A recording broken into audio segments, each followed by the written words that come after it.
Good morning, everyone. We want to thank you all so much for coming this morning. And if you could take your seats, our program is about to begin. I want to again thank everyone for coming here. My name is Ben Perry. I'm Senior Director of Philanthropic Investments at the Denver Foundation. I want to say a special thank you to our team at the Foundation who's put on this event. And I want to say thank you to all of you for coming. It's great to be in person for our second year. As many of you know, we did this virtually for a number of years, and it's just so much more meaningful when we can all gather around the literal table and have these wonderful conversations. I wanted to mention how important your role as professional advisors is to the work we do at the Foundation. And we also hope that our role as the region's largest and oldest community foundation, coming up on our 100th birthday, is important to the work that you do with your clients. Together, we will better support giving in our communities and be a resource for impact. I wanted to share briefly that as I was driving in this morning, Aaron Copland's Fanfare for the Common Man came on. Now, as a feminist, I wish she had written Fanfare for the Extraordinary Woman and the Common Man, but we're getting there. But I thought about how this stirring anthem, written in 1942, really encapsulates the important work that we are all engaged in. Each of us and each of our clients has a common purpose to better their community. We all approach this in a unique way, but that's one of the real beauties of philanthropy. The ability to chart that course, to use some of the tools and knowledge that we're going to talk about today, to have those important, critical conversations that you have with your clients around what would be meaningful, and then to put that into action. By working in this way, we can achieve that common purpose, better our community, and ultimately make the world a better place. So with that, I'd like to turn it over to the chair of our Professional Advisors Council, Jason Largy. Jason is a wealth manager at R&B Capital and a longtime friend of the Foundation. Thank you, Jason. Thank you, Ben. It's great to see so many familiar faces, and thanks for coming out to support the Denver Foundation and the Professional Advisor Council. Today, it's my privilege to introduce Joanne Kelly, who's the CEO of Philanthropy Colorado. Philanthropy Colorado is a statewide network of more than 125 diverse foundations, funding agencies, and philanthropic organizations. Joanne joined as the first full-time chief executive in 2009, and she's increased and diversified membership and the expansion of peer learning communities and programs. So we're really excited to learn about the sector, and it was part of we had a committee that said, what could we talk about that would be something that everyone could have some takeaways from today's meeting. So that's what we're really excited about. One of the interesting things, I was talking to Joanne, and she, in her background, in addition to time at the Rocky Mountain News as the editor, where she expanded the coverage of local charities and foundations, she has spent previously a decade as a correspondent for Reuters in Washington, D.C., New York City, and Chicago. And we were talking earlier today, and she said that she, just for fun, asked ChatGPT to put a biography together for her, and it got everything correct. And it wasn't for today's introduction, except ChatGPT said that she was a native of Colorado because she's been here so long, even though she has a fabulous career and has lived in a lot of other great cities. So with that, it's my pleasure to introduce Joanne and ask you to come up and address the Professional Advisor Council. Thank you. Thank you so much. Thanks. Well, I understand that you're all the experts here, and I'm talking to the experts at breakfast before I've had breakfast, and there's somebody here who gave a TEDx talk on Sunday. Where are you, Michelle? So it's a tough act, but first I just want to thank the Denver Foundation for having me. I've known the Denver Foundation for many years when I was in journalism, and as I think the organization that helped start Philanthropy Colorado out of a desk drawer 51 or 52 years ago. I think I'm going to start, before we dive in, asking if you're able to stand. I'm going to ask, do we have any philanthropists in the room? Anybody who started a foundation, you can stay standing. Have you started a donor-advised fund? Maybe you, please stand. Maybe you've written a check to charity. Okay. Maybe you've given blood. In the summer, and thank you, because this illustrates the point, I think, that really everybody can be and is a philanthropist. In the summer of 2010, I found out that my little brother, Tom, needed a bone marrow transplant to survive.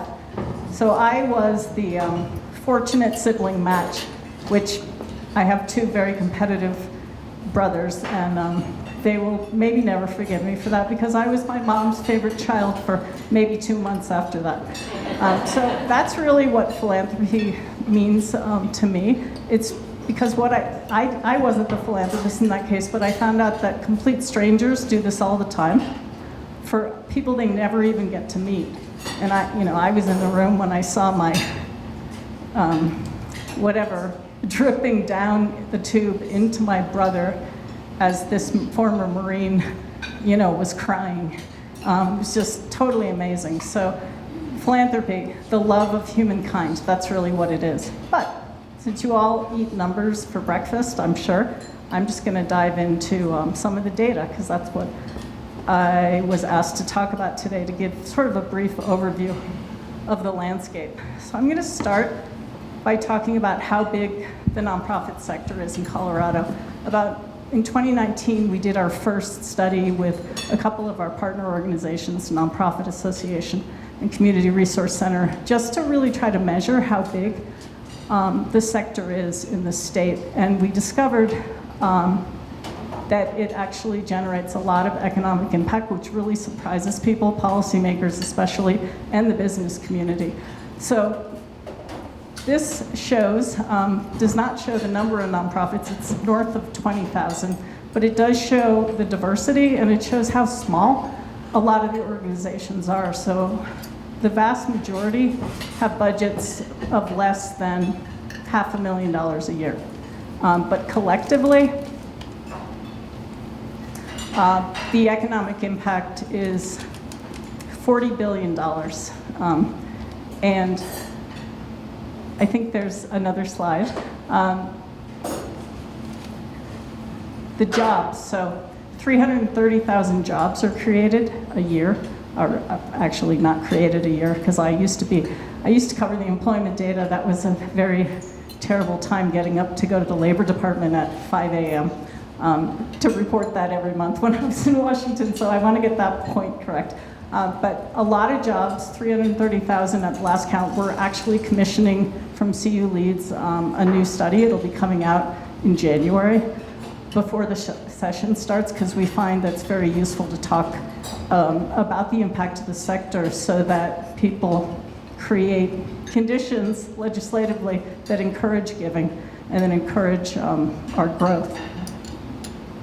So the people I work with, by and large, are the foundations. So private foundations, community foundations, the Denver Foundation being the biggest, among the largest in the country, but definitely here in the state. And foundations are actually responsible, just to shift to giving trends, for more than $1 billion. So the last count was 1.2 billion. You can see it's gone up over the years as more people form foundations and their endowments grow, and they give out a larger amount of that.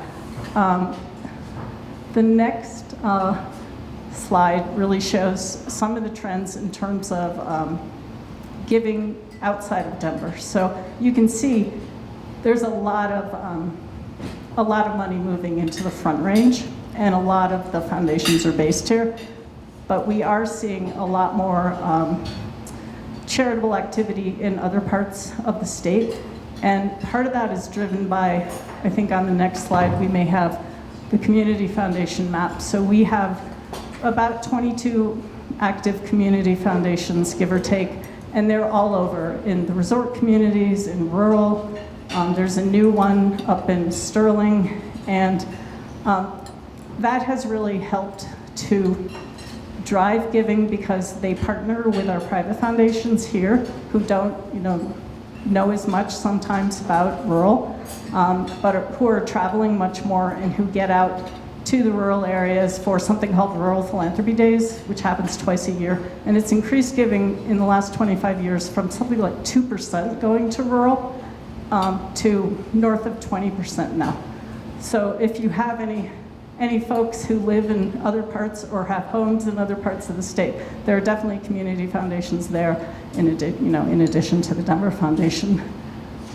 So donor advised funds, I think this data is actually referring to those DAFs. Most of you, I think, might be familiar with donor advised funds because the Denver Foundation probably talks about that a fair amount. So this is an area where there's been a lot of growth and really has allowed people who couldn't start a foundation perhaps to start sort of a mini foundation within a community foundation. And there's been a little bit of controversy of late about how much money is in the DAFs and how much money is going out. But we crunched the numbers just in this past year and found that 120 million is going out, at least in 2020 from this data, and that payout rate, as we call it, is 15% on average for all the community foundations here, and that far exceeds what the private foundations need to do. They are, by law, required to give out 5%, with the theory that the rest of it's growing so that they can continue to do that into the future. So, we had a conversation with Randy before this about the tax law and how it actually created a lot of trouble for me because I used to love to crunch the numbers on individual giving, but now so many people aren't itemizing, it's a little bit harder.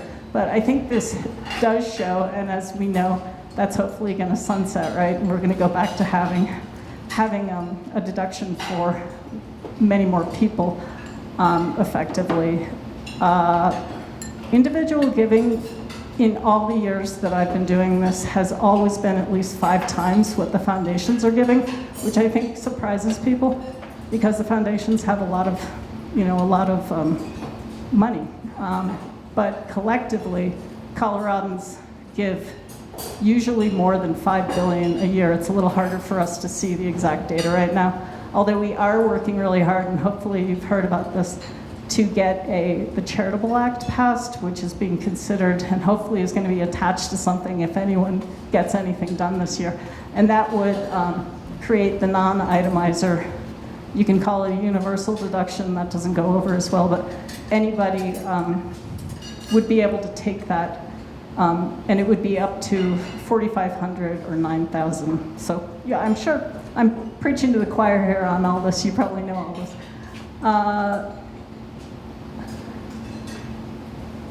I think we're good for the next slide.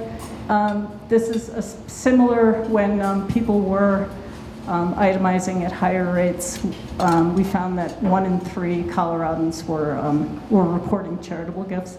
And as you all know, I'm sure, but if you don't, there is still a state deduction for everyone as long as you give $500, anything above $500. So that's all. I always point that out to my accountant if they don't remember.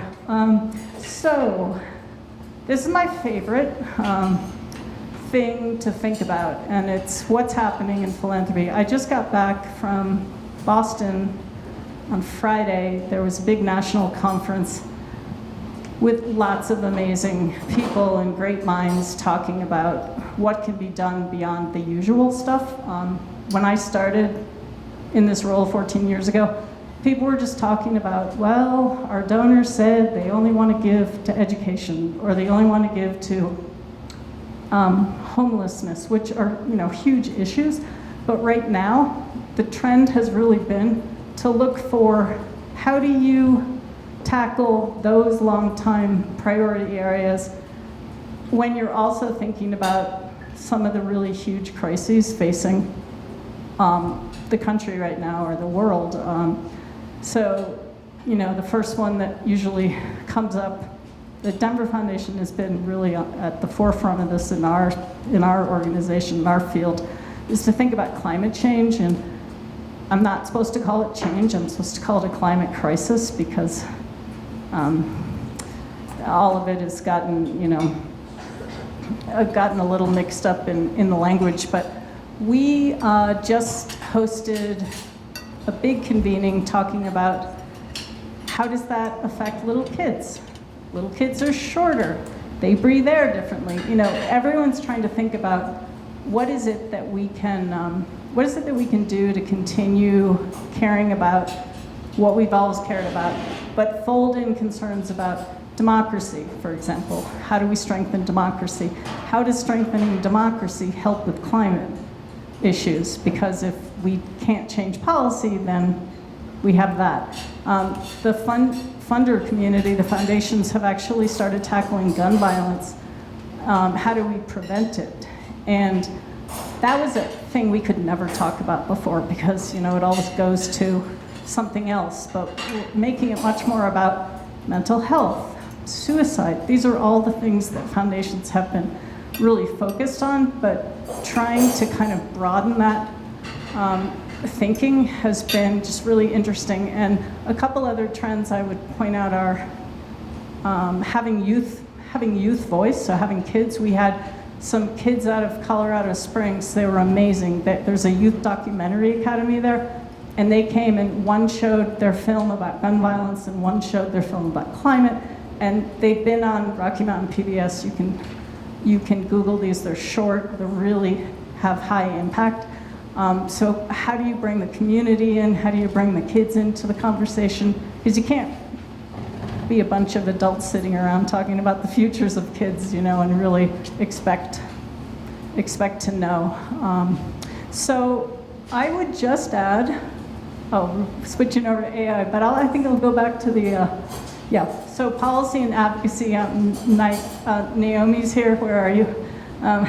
The Denver Foundation has really gotten into this, and we have really made it a priority to let the foundation world, the philanthropic world, just really help people understand you can advocate for things, even if you're not allowed to lobby if you're a private foundation, because they tend to be set up by a person of wealth, and you don't want someone to set one up to lobby for something directly, but you can fund or make investments in organizations that do lobby or do advocate, because I think we've all learned over the years that you cannot donate your way out of the problems in this world. You can't grant your way out. You also have to work on the policy change as well.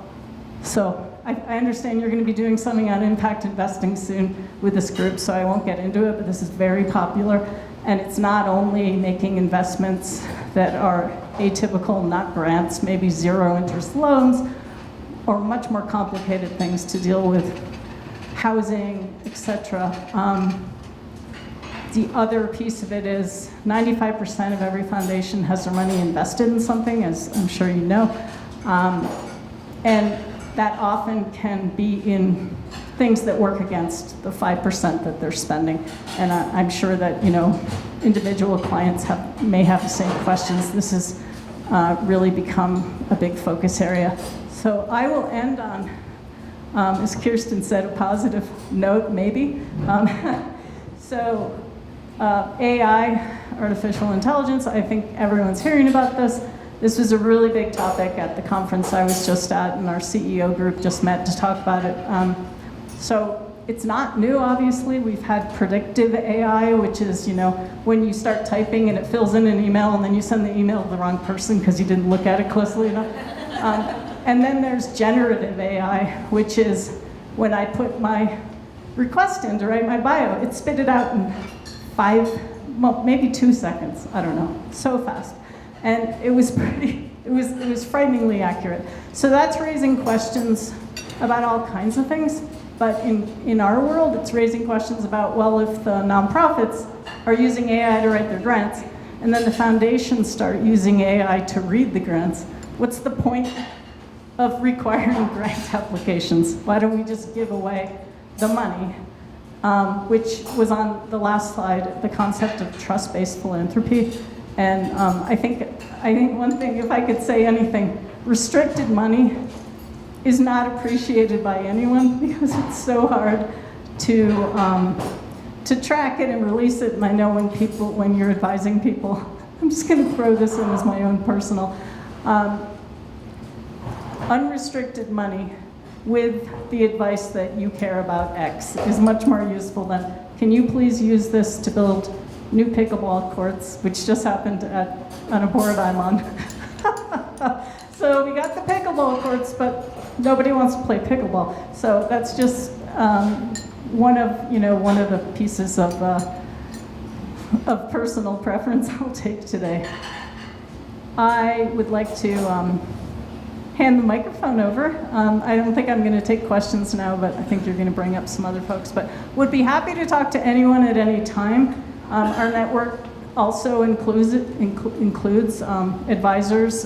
We don't have very many because we very quietly opened it up, but we have a lot of chances to get together and compare notes and keep people up to date on what's happening. But really, we're about a community of practice. So thank you very much for having me. Yes, a round of applause for Joanne. Thank you. Thank you so much for being here. I do want you guys to know, I know there was a lot on these slides. We will be sharing them out with you so you guys can dig even deeper into this information. Please feel free to reach out to me or Joanne if you have any questions on those slides. So at this time, we're actually going to start the panel portion, and thank you, Joanne, for keeping us on schedule. It's the first event. We're halfway through, and we're still on schedule, so thank you so much. We will hold time at the end for questions, so not just for the panel, but for Joanne as well. So if you do have questions, please just wait to the end of the panel. We will bring her back up here, and then we'll have a question and answer session as well. So I'd like to welcome our panelists to the stage. Maureen Milmore, please come on up. She's an engaged philanthropy officer at the Denver Foundation. She brings individuals, businesses, and nonprofits together to maximize their impact in the community through partnerships between clients, professional advisors, and the foundation. Maureen can discuss family philanthropy, multi-generational giving, as well as participatory grant making and community wealth building. She's great. We're lucky to have her. Jason Largy, if we can have you come up. He is a wealth manager, as we said, at R&B and the chair of the Professional Advisors Council of the Denver Foundation. He's going to talk about how this partnership works from his perspective. Randy Roberts. Thank you so much. He is a partner with Armada Venture Partners. It's a Denver-based boutique commercial real estate investment and development firm. He is also a fund holder at the Denver Foundation and a trustee at the Denver Foundation. So thank you guys so much for being here. And I'm sorry you have to share one mic, but I believe in you.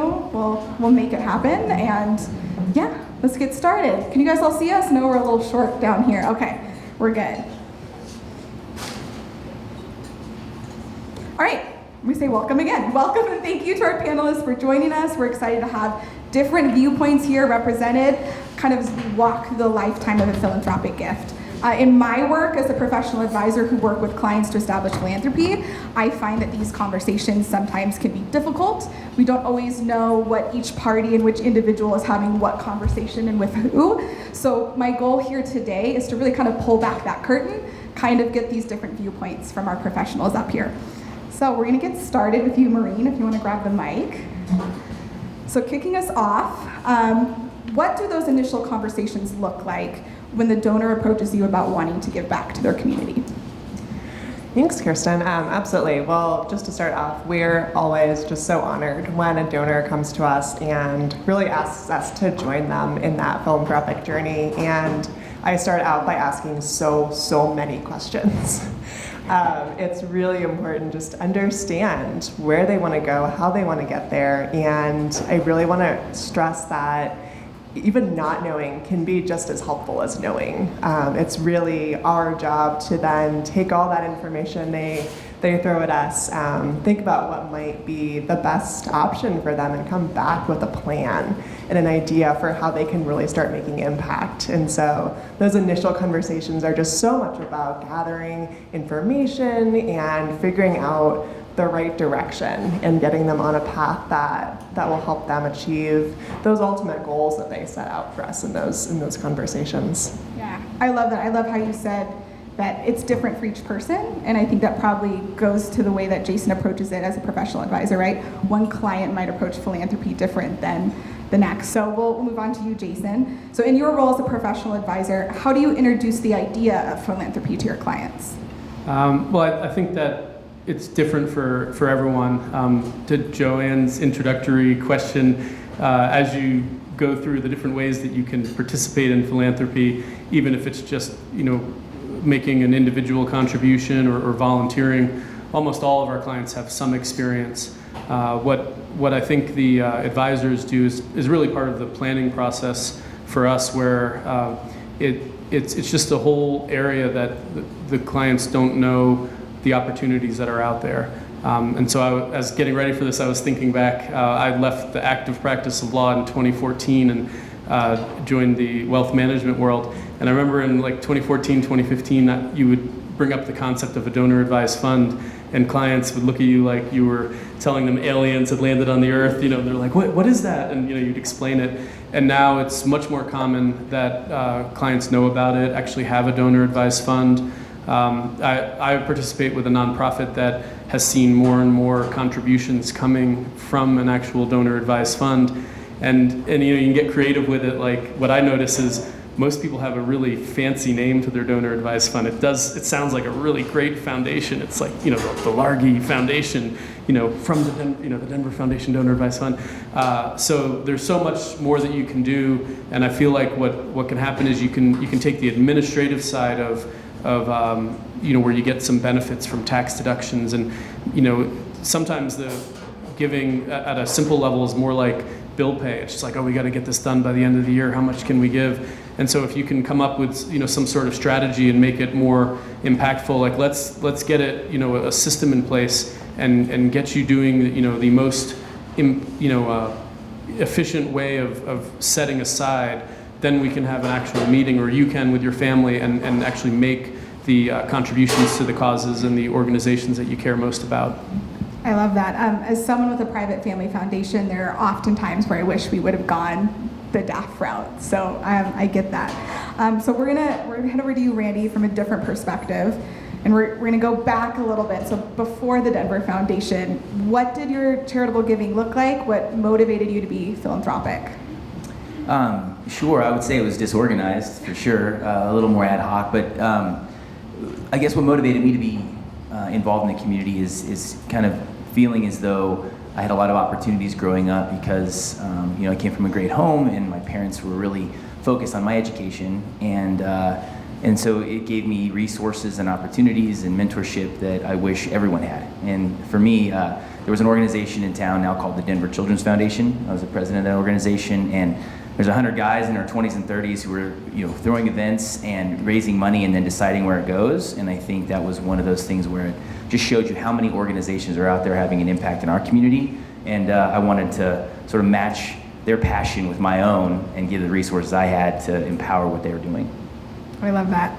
The community is lucky to have you. Jason, back to you. What are some of those common discussion points you have with your clients when you're considering that donor advised fund compared to writing a check directly to a nonprofit?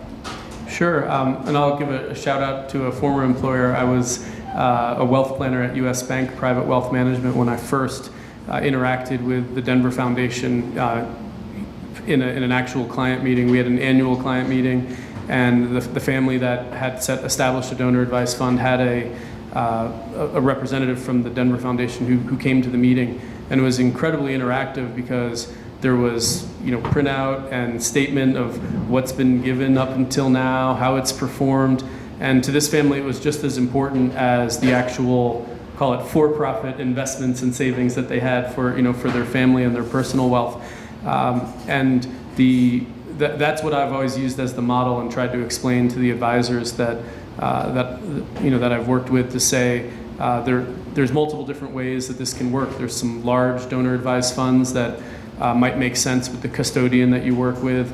Sometimes you have a busy executive who doesn't have any time, and that could work perfectly.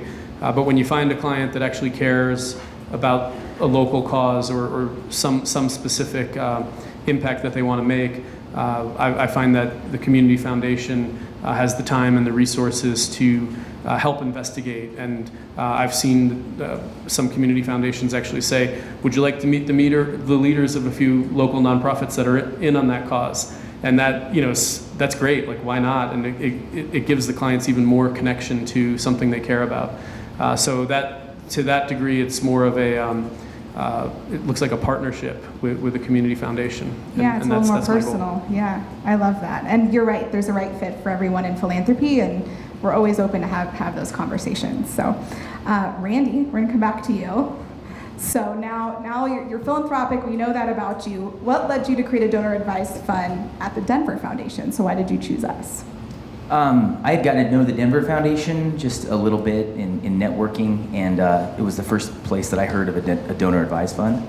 And I did think it was like this really cool alien, like you can kind of, rather than invest the resources it takes to create your own private foundation, which I just didn't have, you can actually leverage all the expertise and the tools and the people at the Denver Foundation to organize your philanthropy, make your gift, and then, for me at least, it's important that my kids have that same passion for giving back that I have. And so for us, rather than writing a check because I'm at an event or because I know somebody who's the development director at a nonprofit, now we can really be more strategic and intentional with our giving. And so every year we kind of look at where we sit from a donor advised fund perspective, our balance and our corpus and what we earn, and then as a family decide which organizations we all want to support. And that, for my family at least, is every bit as impactful as some of the experiences I've had in my 43 years. My kids are having those in their 14, 12, and 10. So, but the Denver Foundation specifically, more than just being an organization that provides this tool, they care, right? They care about making sure that I am engaged in the causes that I want to support, and so they're providing us with education and resources around those causes, which organizations are having an impact. And so they're a partner really in my own philanthropy, and I just don't know where else you can go to get that. Well, again, the Denver Foundation is lucky to have you. I know you do stuff with our impact investing as well, right? So, and I love that you use the word intentional. That was my word of 2023. It's probably going to be my word in 2024, but I think that speaks to especially generational philanthropy, and I love that. I love that you're doing that. So, Maureen, back to you. In your role as a philanthropic resource to both nonprofits and fund holders, describe how you act as that information bridge between the two. How does that set the Denver Foundation or a community foundation in general apart from a commercial provider? Absolutely. Well, I think it's all really in the title of engaged philanthropy, which is not one you see very often. And I love that the Denver Foundation has sort of melded those two roles together. So when I'm not working with donor advised fund holders, I'm out and about in the community acting as a program officer for some of the foundation's own community grants programs and other grant making programs. And so I really am able to go out, talk to nonprofits. I love that you brought up setting up some of those meetings and connections, because that's really what it's all about, is being able to go out into the community, see what's happening, really work on understanding the challenges that are going on in the community, and then bringing that insight back to the foundation. I always say, as a program officer, it's so important to be constantly curious and constantly learning. And I think that mindset is just so invaluable when we're then coming back to a huge range of fund holders and really sharing that knowledge and helping them make just the best decisions that they can for their own philanthropy. I love that. Thank you so much. All right, so we're gonna move on to Jason. Ready? So Jason, what advice do you have for advisors on how to approach their clients or foundations about philanthropic questions? So before it was about clients. Now, what advice do you have for the advisors in the room? Yeah, I would recommend that it's just in your repertoire of the meetings that you would have with your clients. And so you might have a strategic partner that you know that you'll recommend for a donor advised fund, just like we have estate planning attorneys and tax professionals that we will recommend clients to in certain situations. And much like when, for example, with clients, you're always going to want to set up, if you need to make some lending, do we have a line of credit available, or different different things that are in your repertoire of helping the overall situation. It should be just commonplace of like, this is how we partner with various donor advised funds and community foundations. And as part of being the chair of the Professional Advisor Council this year, I thought back to like when they asked me to join, I went, I don't know much about how an advisor would partner with a community foundation. I know how we do it with our larger donor advised fund that's part of the custodian we work with, but what, how would it be? And Ben Perry actually helped answer the question for me. He just said, just ask us, right? If you think you have a client or a situation that might be a good fit, just ask, and don't just assume it's going to be more expensive or more complicated. It might be easier, let's figure this out. So anytime I've had a chance, it's better just to reach out to the partners that I've made and the people that I enjoy helping out as well, and saying, is this something that could work? So I would just say, try to get it into your repertoire and have a consistent process, and then it'll benefit all of your clients.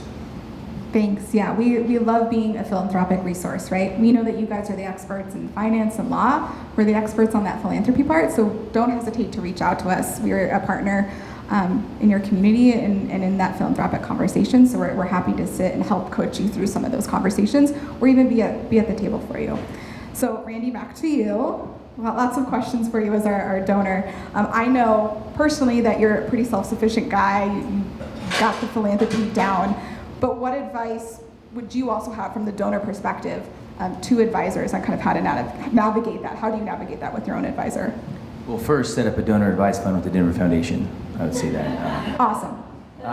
No, I think you hit on it earlier. It's I actually practice law myself, and I think my value add to my client was to provide them with the resources necessary for them to make informed decisions. And I think that's exactly what this is about. This is just another tool. It's another opportunity. It's another way for your client to realize that they don't have to necessarily make decisions as to which organizations to donate right now because they've got a tax problem. They can use the donor advised fund in order to make those decisions when they naturally come, right, and when they're appropriate to be made. So I guess going back to specifically the advice that I would have in this scenario is just be informed about the opportunity with donor advised foundations, whether it's the Denver Foundation, another organization, and find the right fit for your client, for yourself, for your client in terms of what is it they want from a provider. Is it just cheapest opportunity? That might be the end goal. That might work really well for them. Or if they want more of a partner, somebody can provide them with research and tools in which to sort of cultivate their own philanthropic charge, then there's other organizations that can provide that kind of support as well, but they're more expensive. So understanding the landscape, helping your client make an informed decision, that would be my advice to the advisors, which sounds really weird to say. No, it's great. I think it's good for them to hear. And Maureen, kind of the same question to you. What's your advice to advisors? What do you hear from donors?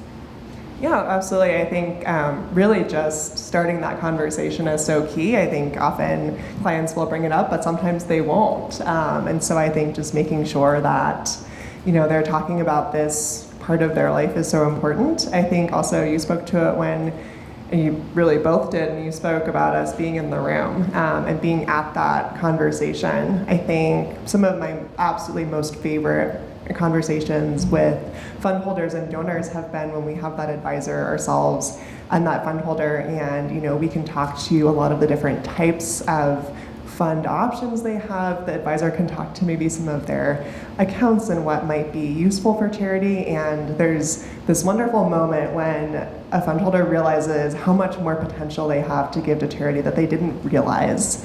And I think just really understanding all of those different options is so important because you can make so much of an impact, and having professionals on the advisor side and then on the philanthropic side really brings that together and opens up those opportunities for donors and fund holders. So I love that. I love the team approach. That magic happens when you have all of your thought partners at the table together. I love that you touched on them not realizing they had the money. Like we don't know what's in your client's bank account, right? So we don't know what funds that they have available. So just having everybody at the table to have those conversations that is where the magic happens. So last question, Jason, I'm gonna leave it with you. Is there anything else that you'd like to add, kind of as our advocate for community foundations? Anything you haven't got to mention yet? The the one thing I think that was helpful was to see the impact across the state. And so I got my start, my first job was down at a foundation in Colorado Springs. And the focus there was that, Denver, Boulder had the resources and the rest of the state was sometimes, felt neglected. And it's great to see that there's trends changing that. As we mentioned, obviously this is a Denver Foundation event, but I've had some times where clients have said, we'd be open to talking to more than just one community foundation, or try to figure out, the organization that maybe focuses on the area we care about the most. So to not necessarily be like, we're going to send everything a certain way, but to just embrace and make sure that you're getting your clients as much information as possible so they can make the right decision. I love that. And I think we had that map up there. Joanne said 20 community foundations in our state. That's a lot. We'll be sharing those resources too for you guys, so that you guys know what's happening in your communities and what's happening in your clients' communities as well. So big round of applause for a panel. Yes, thank you so much. I'm going to have you stay, if that's okay, because we're going to do the question part right now. Joining us is actually going to be Natalie Gard. I'm going to have Natalie come up.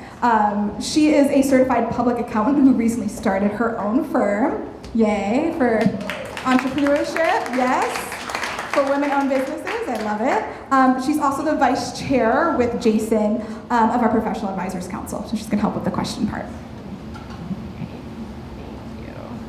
Now we just love to take your questions, and please raise your hand. We do have a mic coming around. I don't think this is the mic we're using for questions, right? Okay. Does anyone have any questions? This question is probably for Jason. So my question is, how overcoming obstacles when you've got a client that's sitting in front of you and you've made recommendations for whatever it may be, but they keep on saying, but I don't get a huge tax deduction for that, or what kind of benefit is it really giving me? How do you overcome those discussions and those obstacles? I think overcoming obstacles, one of it's a lot of procrastination. Most clients will say, this is a great thing, I want to do this, but you can find that every quarter when you catch up with a client, it's going to be pushed to the next meeting or the next meeting. So having that system in place, several of the advisors at RMB that I'm part of now in Cherry Creek have just, it's a system. Like, when you come in, one of the things we want to do is have a donor advised fund set up. Let's have it set up, it's there. And then when the decision is it's time to start making some gifts or start setting up a process, it's almost like putting it into a 401k or an IRA, where it's part of your process, and it's something that you do. And then the results all for the tax breaks later in the year, it adds up to the magic numbers, hopefully. Then you can have an even more important moment where, instead of saying hey, this is all about getting the money out of your checking account, that part's already done. And then we can point to something like a really fun family meeting where we can make the decision. And so to try to just get people over that hump, to just get it done. And so I think it's the same thing with investing, right? If you set aside a certain amount, later on you look back and you go, I'm glad I did that. I would have never done that once a year, but just doing a little bit at a time. So having a system set up, I think, is the most important, and being consistent and advocating for it would be my guidance. Wonderful. Thank you, Jason. And what other questions do we have for the audience? And we also have Joanne Kelly back on stage, so please ask her questions as well. I have a question for Joanne. Sandra, perfect. You have one right up here.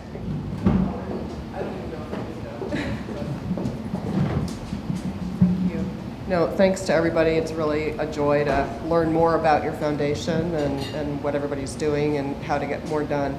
I would love to know, maybe from Maureen or from Joanne, what are some of the issues, whether it's in Denver or all of Colorado, that are kind of top of mind for donors right now, or that they might be interested in helping out with? Absolutely. Happy to take this, and then maybe send it over to you to join in as well. I think something that we're really excited about was we did a strategic plan in 2020 and went out into the community and asked them, what are you concerned about? What is happening? And from that, we got our 5 strategic priority areas. I do not think anybody will be surprised to learn that housing and homelessness was at the top. We also heard a lot of concern around transportation, thinking about public transit, affordability, access to it, just being able to get around Denver. We heard a lot about K-12 education, public school systems, kind of under really concerns around how children are being educated in the city. Climate, air quality in particular was also a big one. And then finally, a lot of thought around workforce development and community wealth building, and really building opportunities for communities to rebuild their wealth and create pathways to careers that paid a living wage and provided opportunity. So for us, those are really those strategic priority areas that we're thinking about that keep coming up kind of time after time in our conversations with donors and with nonprofits and just with regular people who are living in the city.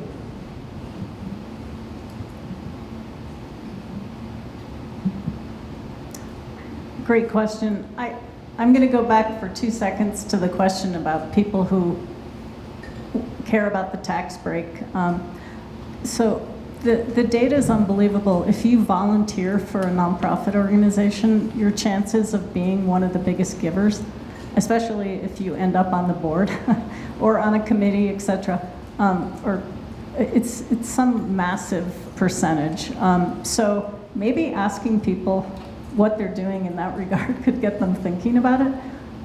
Just a thought, because I did not mention volunteering as part of philanthropy when I asked you to stand up, but Jason, I think somebody else did.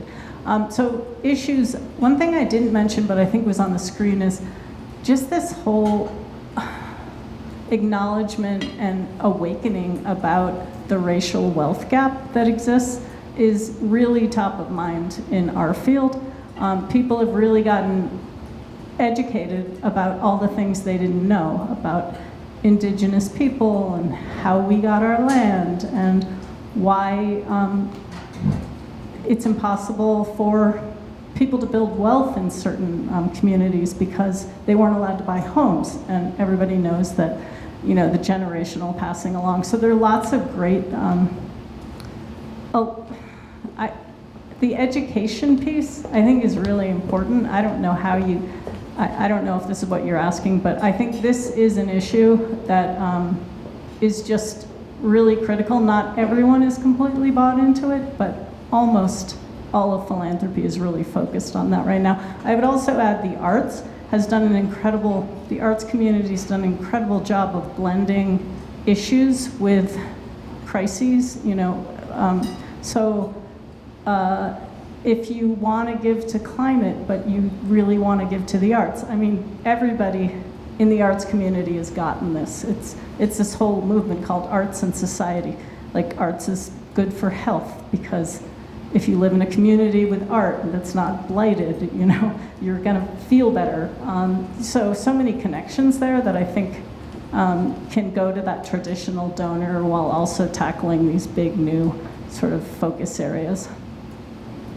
I love that you talked about that blending. I came from a museum before this, and I often said, we're an education organization, we talk about climate change, we talk about racial equity, but it ties into kind of what Randy was saying, that blending, you know, maybe you have the parents that are really interested in art, but then you have the kids who are interested in racial equity. We can actually help you find those connections, right? There's museums that are putting forth art made by our BIPOC community, by our LGBTQ community. So there's really cool ways to think about philanthropy, especially generationally or in a family, how you can start to blend those passions together. So I love that you said that. Any more questions? If not, I do have one for Joanne. Okay, we'll wrap it up with this. I am curious, and maybe you guys have some thoughts on this too. What is one of the biggest myths about philanthropy or about the nonprofit sector that you would love for this audience to know is not true? Oh, well, I have a good answer, because I was talking to you about this, and a lot of people think we don't get paid. because we work in the nonprofit sector. So we definitely do. It's a great field. My daughter is in the nonprofit sector after a short stint in Congress, and I think she makes more money than I do, definitely more than my husband, which is why she has to go off our cell phone bill very soon. But it's a great field to encourage people to get involved in. We all are very into benefits and a culture of belonging and all that good stuff. And because I have a great wealth and advisor and accountant, I'm retiring early in the beginning of 2024. So if you have any questions about philanthropy, call me soon. Thank you. Thank you so much, and thank you again to our speakers. You guys can head back to your seats, and yeah, big round of applause. Thank you so much, guys. All right, now to close out our morning, we're going to take a brief moment. This is the last thing on our agenda, but we wanted to honor very few special people here today, handing out our 2023 Philanthropic Leadership Award. So for this next part, I would love the incomparable Bill Schmidt. Please join me on stage, if you can. Our makeshift stage.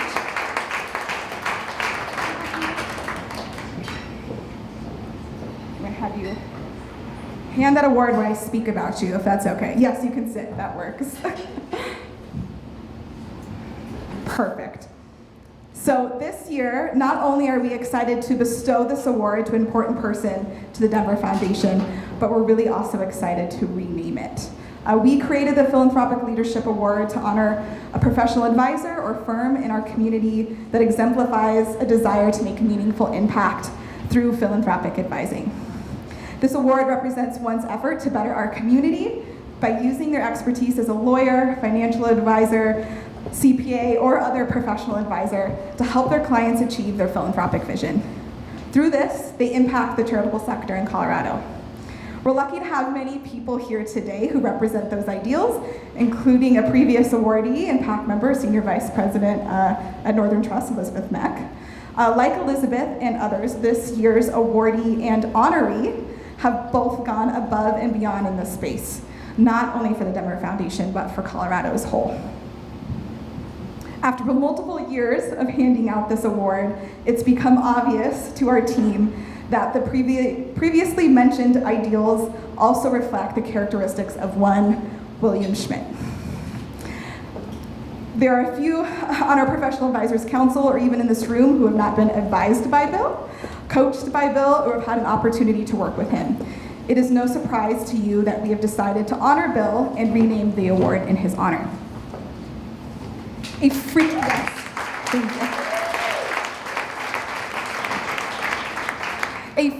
speaker and educator, Bill is the author of 6 books.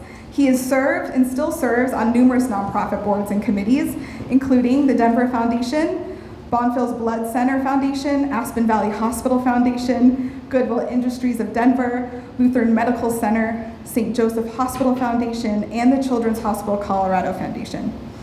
He has been and continues to be a pillar in the nonprofit community, not just advising its patrons, but the organizations themselves. Without his insight, many of us would not have the direct relationship with the advisor community, let alone access to years of knowledge and how our own philanthropic community has grown in Colorado over the last 20 plus years.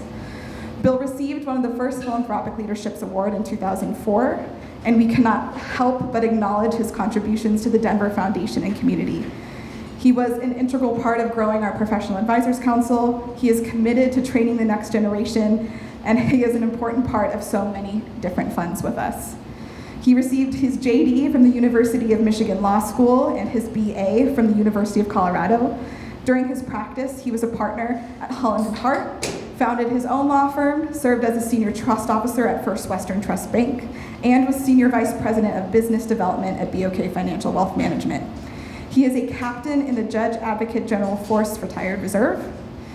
And in all of these positions, both professional and volunteering, he has been a champion for women and people of color in a field that lacks diversity. He encourages new advisors to consider philanthropy as a major and important tool in their toolkit. I am lucky that in my first year to have had many a breakfast with him and get some magic shows. He has been an encyclopedia of knowledge, a shoulder to lean on, and when I have questions, he's also a Rolodex for connections, a confidence booster, and most importantly, he is an ally to the Denver Foundation and to the philanthropic advising community of Colorado. We're honored to be connected to Bill. Reinstating this award in his honor is just one of the ways we'll continue to thank him for all that he has done. Thank you, Bill. Yes.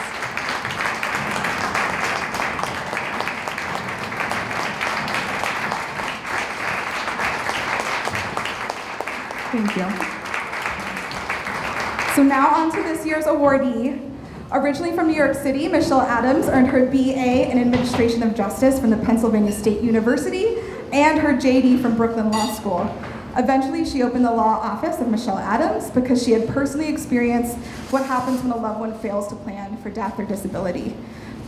Though not necessarily a dinner time topic, she's right, Michelle believes that we must take the steps to have these conversations so that family stress and drama are minimized in the long run. Like Bill, Michelle Adams is a pillar in the community and for the Denver Foundation. Taking a similar approach to Bill, Michelle Adams first served on our Professional Advisors Council and soon leading the group. Then she eventually moved up to serve as a trustee now at the Denver Foundation. She led our Professional Advisor Council through COVID, helped us flourish, and guided our advisors in their personal practices. Michelle is often a go-to for those seeking entrepreneurial and philanthropic advice and sees the value of leading with your heart. I've been told she thinks about the little personal details that you might miss when estate planning. That she is thoughtful and kind. I've heard that she makes a daunting and honestly difficult process seem doable, and you leave feeling confident and hopeful. She enjoys working with people to help them come up with the best solutions for their situation and giving them a measure of comfort that they are prepared and have provided for the loved ones in something that should happen to them. She works to amplify the passion and legacy of her clients' lives by incorporating philanthropic giving into her work with individuals and families. Michelle is an attorney, speaker, also an author of a book, Family Strong, 7 Gifts for a Lasting Legacy. It's great if you have not read it yet. And of course, her community work does not stop there. She is an adjunct faculty member at Metropolitan State University of Denver, where she teaches a course on child abuse. She's a member of the Sam Carey Bar Association and volunteers her time as a board member of the Colorado Legal Services at the Denver Foundation and the Economic Literacy Colorado. She previously served as the executive director of Denver CASA and currently serves as a vice president of the Mu Omega Omega chapter of Alpha Kappa Alpha Sorority Inc. As a wife and a mother of 2, she is dedicated to championing organizations that support and empower women and children, and most importantly, that strengthens families. Please come on up. We are honored to present the William Schmidt Philanthropic Leadership Award to Michelle Adams.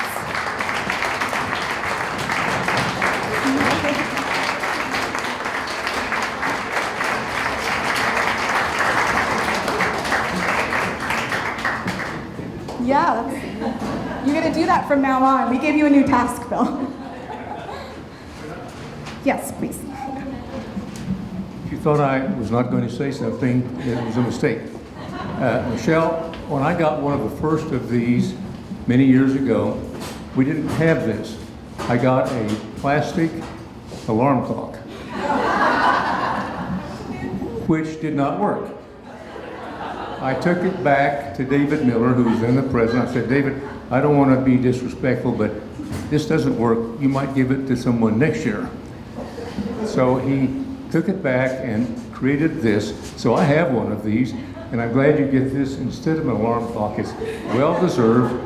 And I wanted to say something about this renaming, because when I heard that you were doing this, I can't say I wasn't excited, but I wasn't too excited because I'm humbled, but I also feel embarrassed that with all the people in this room, I was selected. But my relationship with the Denver Foundation goes back 55 to 60 years ago, when it consisted of a single office and 1 employee who did all the work. I was loaned by Holland and Hart to help rewrite the bylaws of the foundation, to change the way the trustees are selected. And I have to say that the result of that was this today.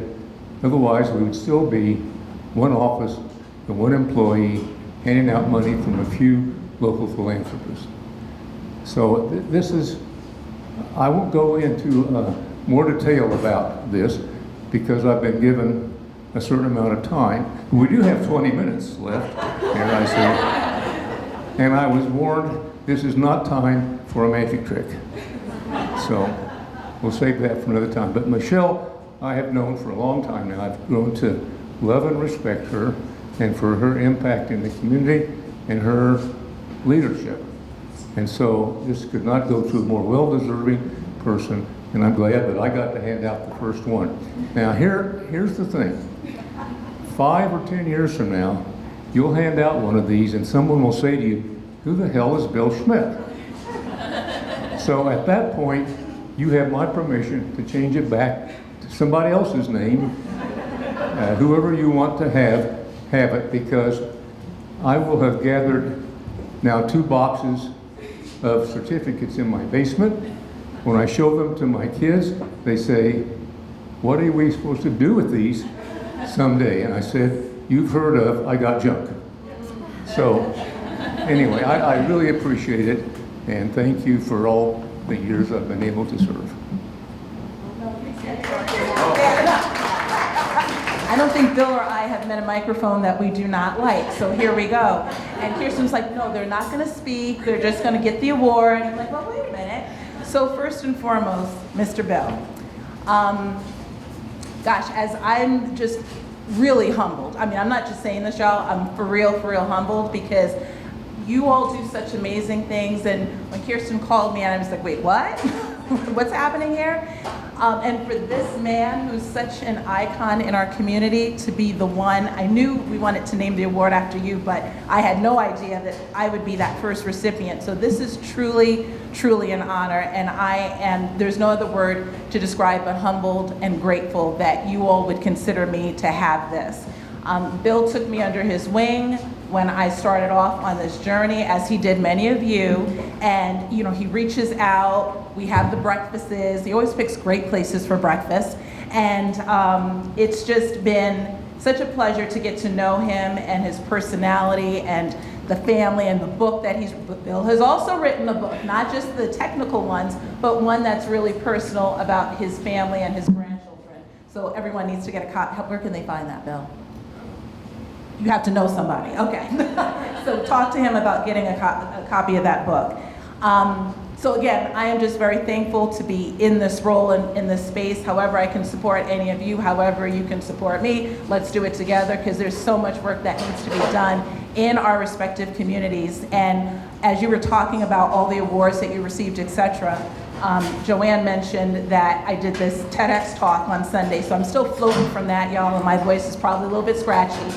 That said, one of the pieces I pointed out is that when you have a special award or some form of memorabilia, even though for you it may be just another award to your loved ones, that's something that connects them to you, and they remember what an impact you had on someone's life. So those awards, those certificates, whatever they may be, if they're in a box somewhere in the basement, those are special. So don't be so quick to get rid of them and cast them off to the side. Someone in your family is going to want to know and remember who you were and what you did to this community. So thank you, sir, for all of your work. And can we give this man a standing applause again?